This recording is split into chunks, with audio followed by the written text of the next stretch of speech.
সংগ্রামী সাথী ও বন্ধুগণ, সংক্ষিপ্ত কয়েকটি কথা আমি আপনাদের সম্মুখে আলোচনা করতে চাই।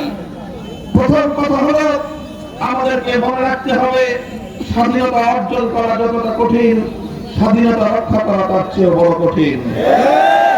আমাদেরকে অতীতের তিক্ত অভিজ্ঞতা স্মরণ করতে হয়।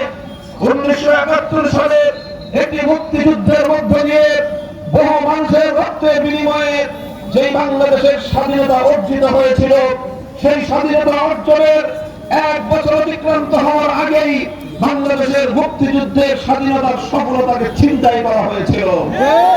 বাংলাদেশের মুক্তিযুদ্ধ হয়েছিল এদেশের মানুষকে মুক্ত করে ছাড়বো ইনশাআল্লাহ।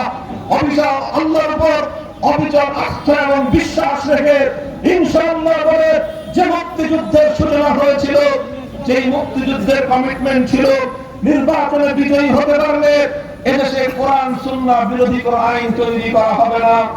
এভাবে জালিমের বিরুদ্ধে মজলুমের লড়াই আখ্যা দিয়ে ইসলামের দৃষ্টিতে মুক্তিযুদ্ধে ঝাঁপিয়ে পড়ার বিধান নিয়ে যে মুক্তিযুদ্ধ শুরু হয়েছিল, সফলতা অর্জন করার কয়েকদিন পর পার্শ্ববর্তী একটি রাষ্ট্র থেকে প্রেসক্রিপশন আকারে লিখে দেওয়া সেই তাদের প্রেসক্রিপশন, তাদের প্যাম্পলেট, তাদের লিফলেটকে সংবিধান আকারে বাংলাদেশের মানুষের উপর চাপিয়ে দেওয়া হয়েছিল।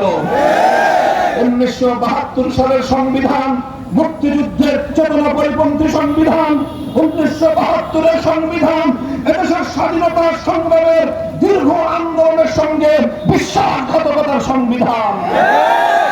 সেই সংবিধানের মাধ্যমে বিগত 50 বছর এদেশের মানুষের মধ্যে বিভাজন তৈরি করা হয়েছে। সেই বিতর্কিত সংবিধানের দোহাই দিয়ে বাংলাদেশের মানুষের বিরুদ্ধে একের পর এক এদেশের মানুষের সেন্টিমেন্ট আর চেতনা বিরোধী কার্যকলাপ পরিচালনা করা হয়েছে। কাজেই সেই কথা স্মরণ করিয়ে দিয়ে আমি বলতে চাই, আজ বিজয়ের মাস পূর্তিতে বৈষম্য বিরোধী ছাত্র আন্দোলনের পক্ষ থেকে ঘোষিত আজকে শহীদী মার্চের প্রতি বাংলাদেশ খেলাফত মজলিসের পক্ষ থেকে সংহতি প্রকাশ করে আমি বলছি, হে ছাত্র জনতা, তোমাদেরকেও সোচ্চার এবং সজাগ থাকতে হবে। ইসলাম প্রিয় জনতা, হেফাজতে ইসলামের নেতা কর্মী, এদেশের আলেম সমাজ, ইমাম সাহেবান, ধর্মপ্রাণ মুসলমান, আমাদেরকেও এই আধিপত্যবাদ বিরোধী বৈষম্য বিরোধী ছাত্রদের কাঁধে কাঁধ মিলিয়ে বাংলাদেশের 5ই আগস্টের অর্জিত বিজয়কে সংরক্ষণ করতে হবে।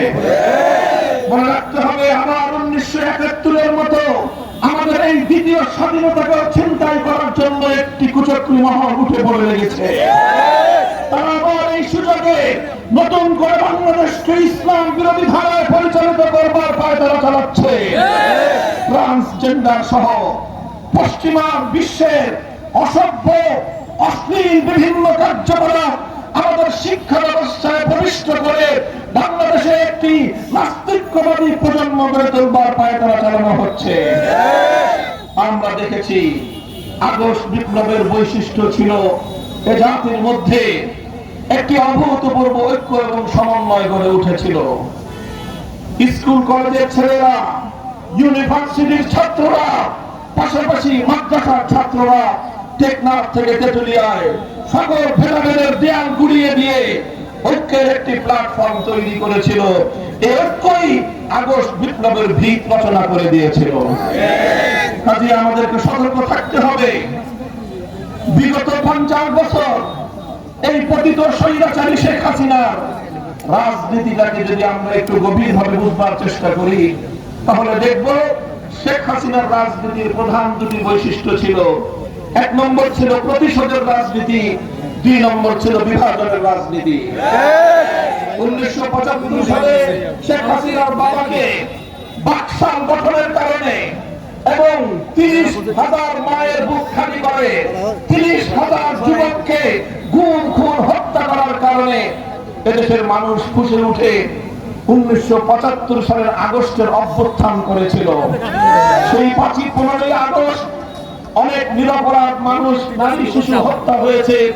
যে হত্যাকাণ্ডের সমবেদনা আমরা প্রকাশ করি, কিন্তু তার অর্থ এই নয় যে বাকশাল কায়েমের বৈধতা বাংলাদেশের মানুষ দিয়ে দিয়েছিল। তার বাবার 3.5 বছরের জুলুম এবং নির্যাতনের পরিণামে 15ই আগস্ট ঘটিত হয়েছিল। 15ই আগস্টের পর শেখ হাসিনা আন্তর্জাতিক গণমাধ্যমে ঘোষণা দিয়েছিল, যে জাতি তার বাবাকে হত্যা করেছে, যে জাতি তার বাবার হত্যাকাণ্ডের কারণে মিষ্টি খেয়ে সারা বাংলাদেশের মিষ্টির দোকানগুলো ফাঁকা করে দিয়েছিল, সে এই বাংলাদেশের মানুষের কাছ থেকে প্রতিশোধ গ্রহণ করবে। এটা ছিল শেখ হাসিনার 1975 সালের ঘোষণা। 1975 থেকে 2024 সাল 50 বছরের শেখ হাসিনার রাজনীতি ছিল এই প্রতিহিংসার রাজনীতি। দেশের মানুষ তার বাবাকে হত্যা করার পর দুঃখ প্রকাশ করেনি, সেদেশের মানুষের কাছ থেকে শেখ হাসিনা প্রতিশোধ গ্রহণ করেছে। সেদেশের মানুষকে ভারতের সেবা দাসের গোলামে পরিণত করার চেষ্টা করেছে।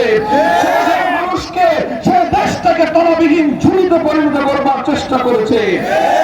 এই দেশ থেকে হাজার হাজার কোটি লক্ষ লক্ষ কোটি টাকা পাচার করে এদেশের অর্থনীতিকে ধসিয়ে দিয়ে তলাবিহীন ঝুড়িতে পরিণত করার চেষ্টা করেছে। এগুলো ঠান্ডা মাথায় শেখ হাসিনা করেছে বাংলাদেশকে একটি ব্যর্থ রাষ্ট্রে পরিণত করে চিরদিনের জন্য নরেন্দ্র মোদীর হাতে তুলে দেওয়ার কৌশল হিসেবে।